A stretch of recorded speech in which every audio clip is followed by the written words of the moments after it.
Okay, so the name of the subject of the class today is Taking Back Responsibility, the Ethics of Buen Vivir. If you don't like the term Buen Vivir because you guys don't speak Spanish, you can just substitute the good life, and we're going to talk about that, right?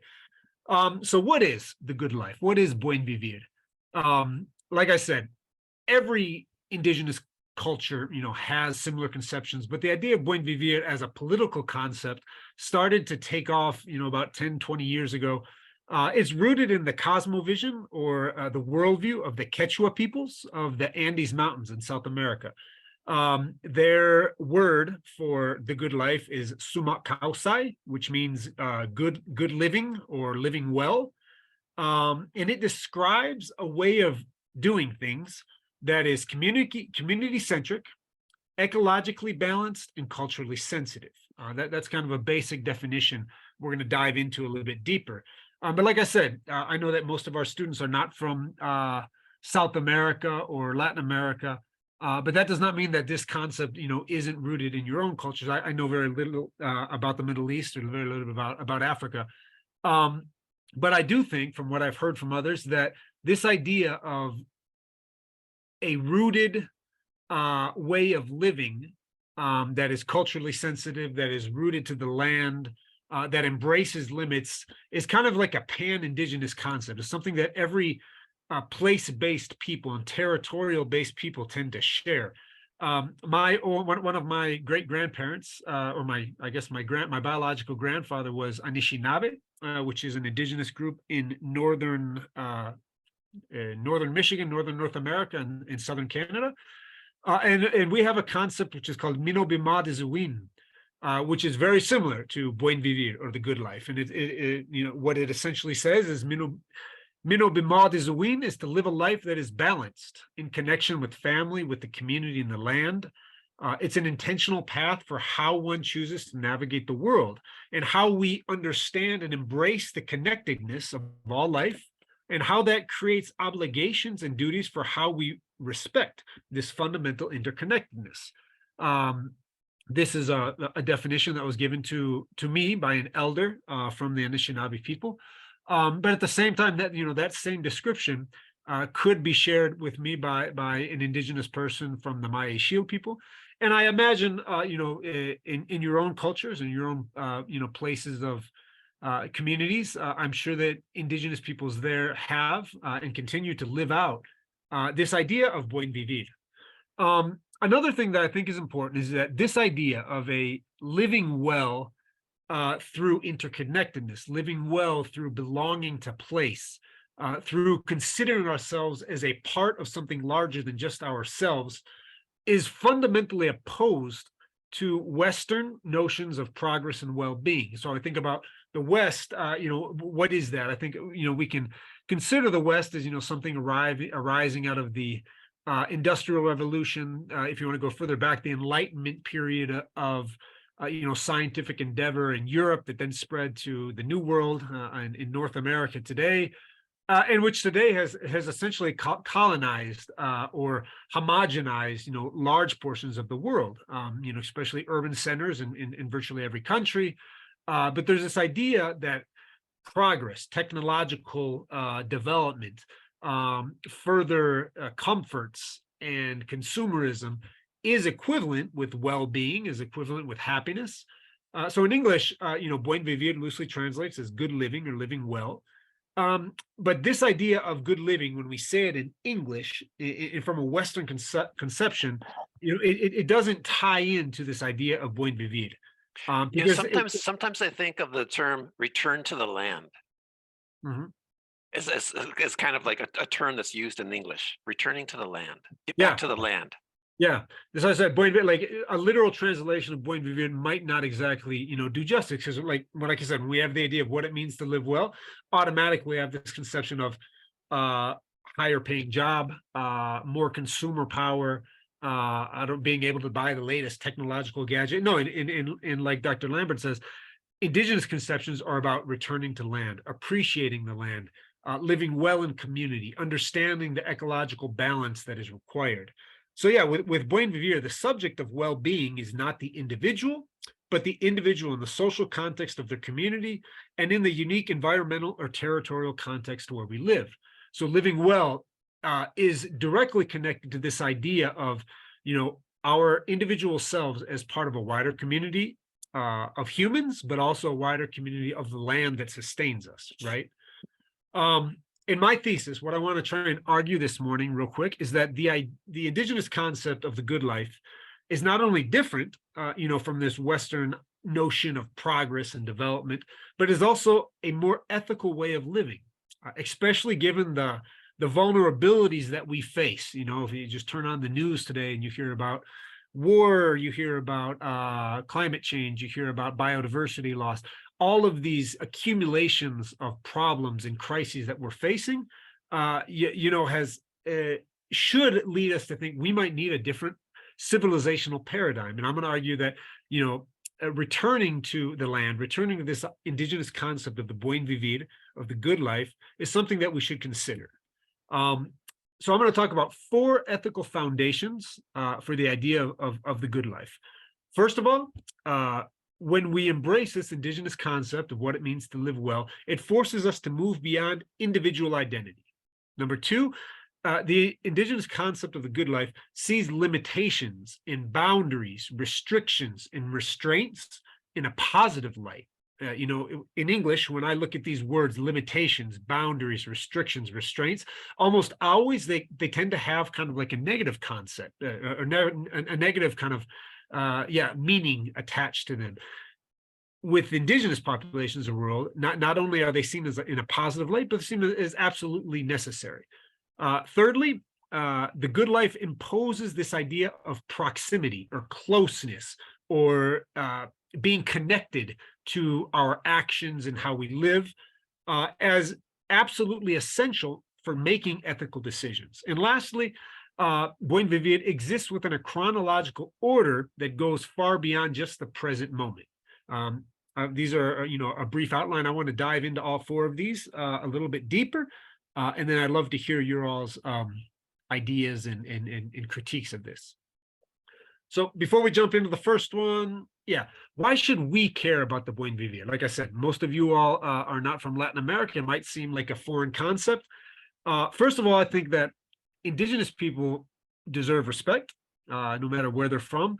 And unfortunately, in the part of the world where I come from, there tends to be this romantification or folklorization of indigenous thought. So when you go to the highlands of Guatemala, people really appreciate, the fact that, most communities still speak their own language, that women especially still have traditional dress, they have some traditional foods.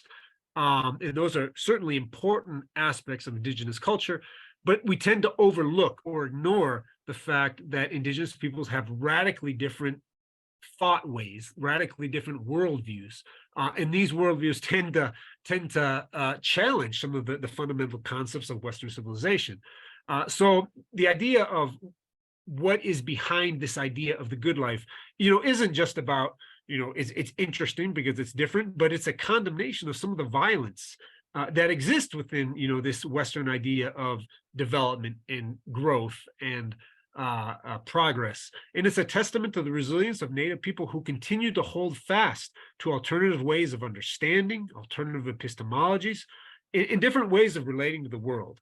And lastly, what I'm going to argue is that, like I said, this idea of connectedness to the land offers us real, though sometimes uncomfortable, alternatives to how we can confront some of the vulnerabilities we face, right? It'll challenge us to say, look, we have some problems that we're not doing very good at confronting, given the fact that ecological imbalances seem to multiply, year after year, that, every summer is the hottest summer on record, which has just came out in the news today. Next summer is going to be just as hot because we're not doing a good job of confronting the problems we face. And so maybe instead of trying to tweak the system, trying to come up with another technological answer, maybe we need to go deeper and look at some of the fundamental assumptions about how we understand ourselves and our relationships, right?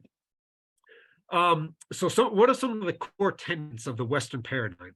One, that we are enslaved to this idea of perpetual economic growth. That is something that is almost unquestionable in when we talk about progress. We need to grow. We need more. We need more progress, and that's always going to be the answer to the problems we have. So if climate change is the problem, then the answer lies in techno-solutionism, in better solar panels, more wind, changing some of the technologies we rely on.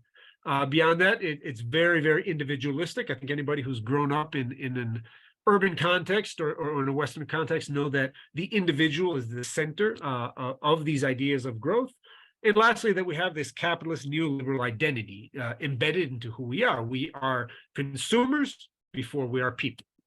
Okay, so let's go beyond, this just criticizing, what's wrong with the Western world and this idea of progress, and let's look at what the Buen Vivir, teaches us. What are the ethical foundations of what it means to have a good life from an indigenous conception? One, Buen Vivir forces us to move beyond the individual. And like I said, individuality is the ethos of our identity. We are atomized or separated individuals, only interested in our own economic well-being. There's a quote here by Noam Chomsky, who's a well-known thinker, and he says, "Neoliberal democracy, instead of citizens, it produces consumers. Instead of communities, it produces shopping malls.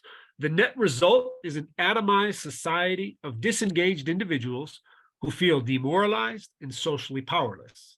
I would say that that's a fairly condemning conception of individuality. I mean, there's obviously some benefits that come with empowering individuals, focusing on the uniqueness of each person. But when we take that to an extreme, what we end up is this fragmentation of society where everybody exists in their own little bubbles, right? Today the global economic system in which we live, wants us to believe that if we simply focus on our own consumer needs, we're doing a greater good, by helping the economy grow. What does Buen Vivir say about that? So Buen Vivir's take on the individual and community economy. From the perspective of the Buen Vivir, what matters most is not the individual, but the community. That is the primary aspect of our identities. And this isn't, a lot of times when we think about this difference between individual and community, we automatically, those of us who grew up in the Cold War era, our mindset, kind of goes to this collectivist kind of state-led socialisms, the USSR and Soviet Union. And that's not where I think indigenous people talk about when they talk about the importance of the community. I think it relates more to how Wendell Berry, an author I've quoted many times throughout these talks, he defines community as the mental and spiritual condition of knowing that the place where you are at is shared, and that the people who share the place define and limit the possibilities of each other's lives. And I think that's a great coherent vision of what indigenous ideas of community relate to. An example I think is important, and this picture here on the right is a drawing of the Anishinaabe, the Ojibwe people, which I mentioned at the beginning.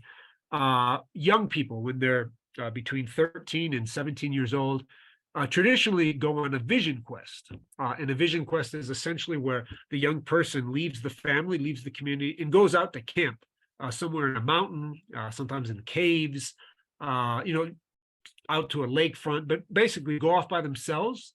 And it's a time of fasting, a time of kind of meditation and reflection. And the idea is that, the young person who is entering into a stage of adulthood, obviously indigenous peoples tend to have shorter adolescent lives than we do in Western worlds. At 13-year-old, I wasn't ready to go on a vision quest, but generally that's what it used to happen like. But the idea was that you would go in, go out into the natural world, reflect and think. The idea is that a vision is going to come to you where you find what is your purpose, what is your gift that you can offer to your community. So after spending several days fasting and thinking and being inspired by the natural world, this vision of what you can offer to your community. What is your gift and your purpose, your offering to the wider world? You come back into the community gathers around you, and you share that vision with them. And if the community accepts that, if they find it authentic, you are accepted as an adult, full member into the community. If not, or if nothing comes out, you're sent back out again. And the idea is that, the individuality of your own purpose, your gift, the uniqueness of your individual being only has value and only is authentic when it is in service to something larger than yourself, right? It's a gift of offering, it's a gift of service to the wider community. And I think that's what the idea of the good life is about. It's about, yes, each of us is an individual person, but the individuality that we have has to relate back to something larger than ourselves. So that's the first one. The good life from indigenous conceptions, from native peoples, is about honoring something larger than just ourselves. Second, the ethical foundation number 2 is that the idea of the good life sees limitations, boundaries, restrictions, and restraints in a positive light. And like I said, just, when we see these words and we see the word positive, a lot of times it's kind of, it might create this kind of dissonance in our brains, right? Because most of us, I know I certainly did, grew up in a generation where we're told that the sky is the limit. Just do it. Be all you can be. If you see these terms, a lot of these are, the marketing things that are thrown at us since we're younger. The idea that, young people are encouraged to break every limitation, go beyond, be everything that you can be, reach for the stars, whatever you want to say. But we are taught that, competitive prowess and unbridled desire for triumph are the supreme ethical goals. That's what we should aim for. Limits, any types of limits, are to be overcome. Boundaries are to be surpassed. Restraints are surmounted. And I think part of this, is, all of us are bombarded by advertisements and publicity all the time. Leo Burnett, who is a great sociologist, he said that good advertising does not just circulate information; it penetrates the public mind with desires and belief. And obviously, consumer desire is at the heart of this idea.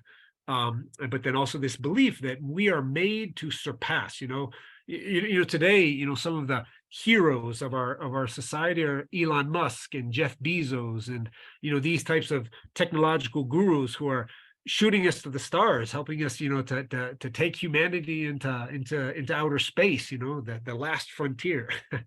The problem of embracing, this ultimate goal of surpassing every limitation is that, even though Elon Musk wants to create a colony on Mars, there's this tiny problem that, we can't breathe on Mars, and that, it's essentially just a bunch of dust, a big desert. That the only place in the known universe that we know of that sustains life is this tiny blue planet that we all share, and it is a finite planet. It is not, it is not endless. And the problem is that in a world, when we create a system that is absolutely dependent on unlimited growth, on overcoming every boundary, that's bound for failure. It's a suicide.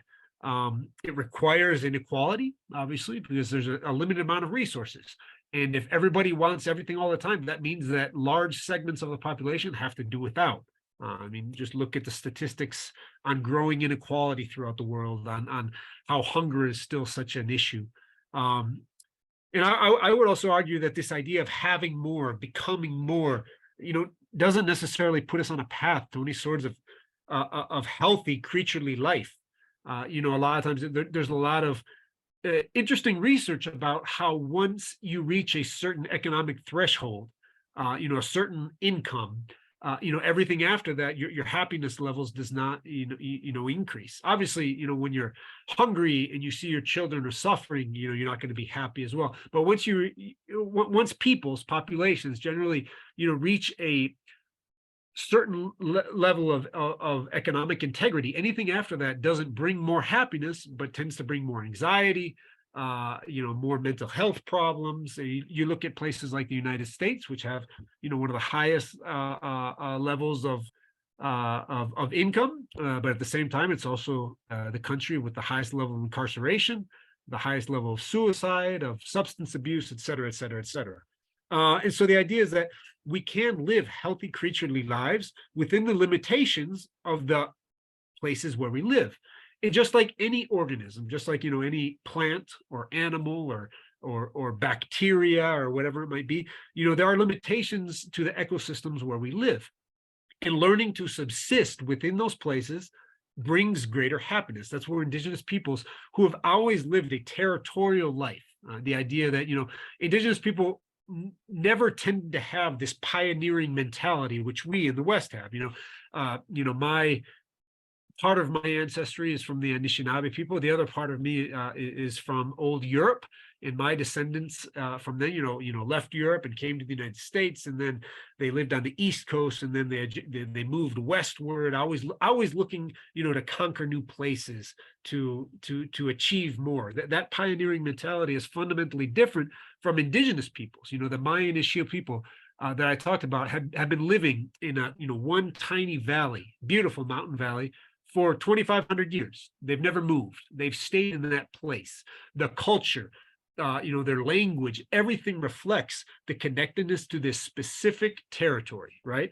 And so Buen Vivir is always territory. That means that the specific particularities of how indigenous communities organize their livelihoods, their economies, their household lives, even how they think and understand the world is always guided and arises from the confines and the limitations of that specific territory, right? So proper restraint, can lead to abundance. And one of the things is, again, from the Western conception, the idea of restraint or limitation is always negative. But from the indigenous conception, from the idea of the Buen Vivir, restraint and limitations, acceptance of those limitations can lead to, extremely healthy lives. If you look at the picture here on the right, this is a biosphere reserve in indigenous governed territory. And in most cases, cultures that respect and adhere to these limitations always find ways to flourish. Indigenous territories around the world are almost always the most richest, the most ecologically diverse areas on Earth. They're places that are healthy, that are beautiful, where all of the abundance of the natural world continues to exist, right? A lot of times in the areas that have been colonized by Western conceptions of development tend to be degraded very quickly, and generally lead to ideas where we've degraded this piece of land, this territory, we have to move on to the next one. In today's global economy, I would say there's not necessarily that people move so much, but that we have to continue to find, the remaining pockets of undisturbed land, to continue to feed this perpetual growth machine in which we live. Whereas indigenous people say, instead of doing that, let's find the proper balance, the equilibrium, the healthfulness that comes with living in harmony and in accordance with the wider community to which we are a part. And like I said, given the vulnerabilities and the crises that we now face that are, all over the news, this is urgently needed. We need to understand limitations in a new light. We need to learn to live in place, as Dr. Lambert said, go back to the land. That doesn't mean necessarily that my ancestors were from northern Michigan in the United States. That doesn't necessarily mean that I have to go back to that place. But it's about, finding the place where you're at, understanding how it functions as an ecosystem, and adapt our lifestyles as much as possible to what that place permits. There's I guess, an economic tendency called bioregionalism, which is essentially that. How can we create local economies? One of our last classes was on local economy that adapts to what the place allows, right? What type of food can be grown here? What's the best way to create sustainable, renewable sources of energy in these places? How can we recycle our wastes back into the bioregion, the ecosystem we live in, so that that waste doesn't pollute and degrade and contaminate, but rather transforms back into more health, more fertility, etc. Right? Without proper restraint, our only path forward is to further accept our enslavement to our supposed, technological ingenuity. The idea that, if we're not going to limit our desires, if we're not going to limit the scope of wanting everything all the time, then all we can really do is hope that, the technological lords of the universe, the Elon Musks and Jeff Bezos and all of these guys, are going to come up with some way to fix it, And right now, it seems to me that a lot of people are saying, well, we're not doing a good job of that, but hopefully we'll create these artificial intelligence systems that'll, get us out of the problem. I've argued in the past that I think that that's a dangerous mindset, and instead of hoping that some robotic intelligence can help us deal with the problems we're creating, I would say, why not turn back to and learn from indigenous peoples who have shown us a tried and proven way to live within the boundaries, within the restraints of a place, and live full, happy lives. I'm not saying that there's nothing from, the past 300 years of Western civilization that can't be, used in the future. Obviously there is, there is a lot of helpful, good things that have come of that. But at the same time, we need to learn how to put, these good developments into a concept of an indigenous mentality where it's not about continuous growth, but about living well, within the parameters we have. Pierre Rabhi is a French thinker, philosopher. He was also a farmer. And he said that people will be conditioned to become pawns in cynical strategies that propel them from a place of restraint into impoverishment. And the idea is that if we want everything all the time, then a lot of times, the result of that is going to be an impoverishment that is infinitely worse than if we were to simply, respect the limitations and the restraint that's necessary. I think that deserves a lot of thought, right? What type of, if our global economic system were to collapse, and one of the dozens of potential ecological crises were to explode, what would our life look like, and how bad off would the majority of us be as compared to living modest lives, frugal lives, within the restraints of of the places where we live. Okay, I have two more points to make. The ethical foundation number 3 is that the idea of the good life imposes proximity. And I don't know if that's the best word for it. Closeness. What I'm trying to say with proximity is that we are close enough to the sources of our consumption and the end places of our waste, where we have to, that becomes a necessity for ethical decision making. So let's take an example. Pick up pretty much anything on your desk. I'm going to take this computer that I'm looking at you all through right now. I have absolutely no idea, where all of these different components came from. I know that I think I read somewhere that, every piece of technological equipment has about 28 different raw rare earth minerals in it. I have no idea where they were mined. I have no idea who did the mining. I have no idea what happened to the earth, to the soil. I don't know whether child labor was used. I don't know how, what type of contamination happened with that. It's virtually impossible to understand the social and environmental implications of the purchases we make within a global framework. I read sometimes, once in a while, a news story comes out about child labor in these mines somewhere in China or in Africa, where all of these rare earth minerals are sourced. I know a lot of times that when my computer breaks down, if I don't recycle it properly, it gets thrown away, and that these poor communities that live close to these landfills suffer from all of the e-waste contamination. You might read about this, but it's not easy to make ethical decisions, right? The globalized economy in which we live essentially frees people from having to make ethical decisions because consumerism is supposed to exist in an ethical vacuum. The thing is that we're not encouraged to think about where the stuff we buy comes from and what happens to it when we throw away. I have a picture here of the toilet in my house. People are like, what is this picture? Why is this here? And I think that one of the best examples of that, I think, is that, most of us have no idea what happens to our own bodily waste, when we go to the bathroom. In the vast majority of cases, people who live in cities depend on, a flush toilet that then gets, flushed into a centralized sewer. A lot of times, this here in Central America, where I live, where we don't have very well-developed wastewater management plants, what happens is that all of that human waste and excrement essentially gets sent to the rivers, polluting, killing off the river life, hurting the economies and livelihoods of people who depend on that river. And instead of that, here on our farm, on our small farm, we have composting toilets.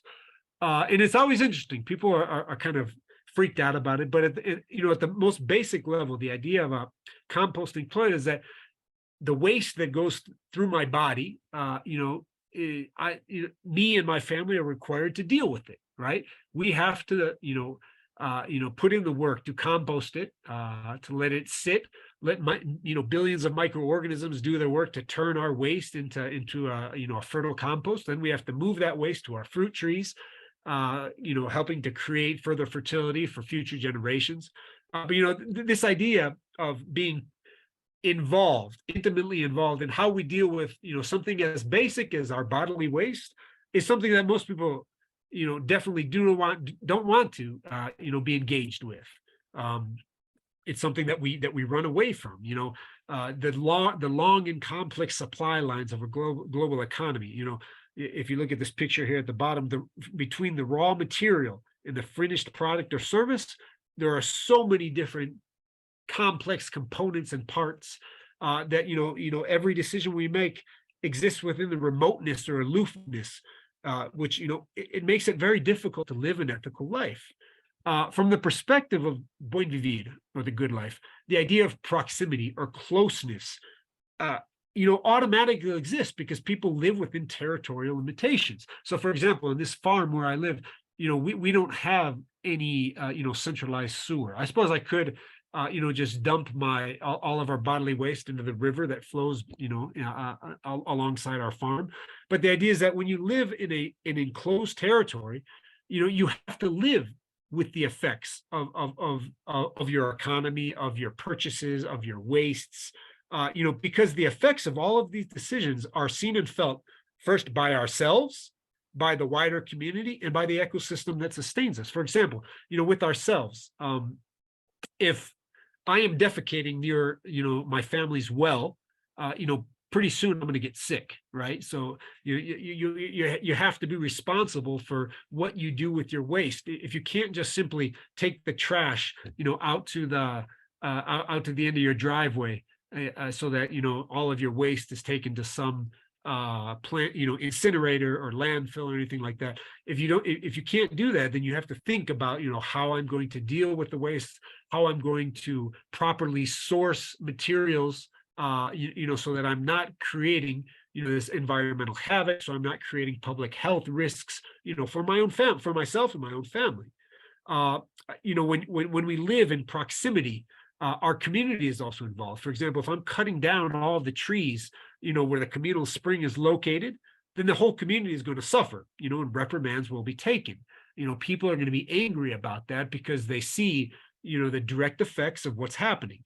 I would argue that it's very difficult to do that. I don't know what the direct effects are of all of the mining of these rare earth materials that are going into this computer. It's very difficult to say that I'm making an ethical decision by purchasing this because I don't know. I'm not involved in that.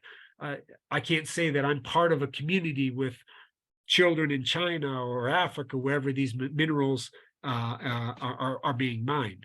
And then lastly, the ecosystem. When you live in a bioregion and your life is governed by the limitations and restraints that this place has, for example, if you stop fertilizing your cornfields, if you stop returning, wastes in doing things to protect the soil, then the corn production is going to drop and people are going to go hungry. Nature itself will take will make you think about that. The problem is that in the globalized world, we tend not to have any sort of connection to how the way we live affects ourselves, our immediate community, and the ecosystems where we live. So indigenous populations challenge that because of the territorial nature of their lives. One more, and then I want to stop and open it up for questions. But the ethical foundation number 4 of why this idea of Buen Vivir is so important is that it exists within a chronological order that goes beyond the present. And I would say that one of the fundamental problems with this Western notion of progress is that it only thinks about today. It only thinks about today.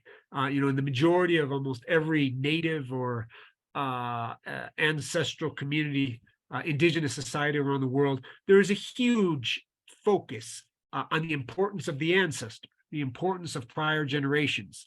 And similarly, there's also, a huge focus on future generations, thinking about, who comes next.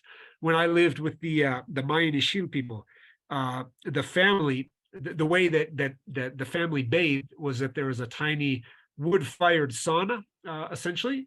And what happened, the way that people bathed was that the parents would go in by themselves and bathe, and then the grandparents, and if there were great-grandparents would always go together in with the grandchildren. The parents never bathed with the children because this space, this sacred space of kind of like the fire lodge, was where grandparents sat with the younger generations and told them stories.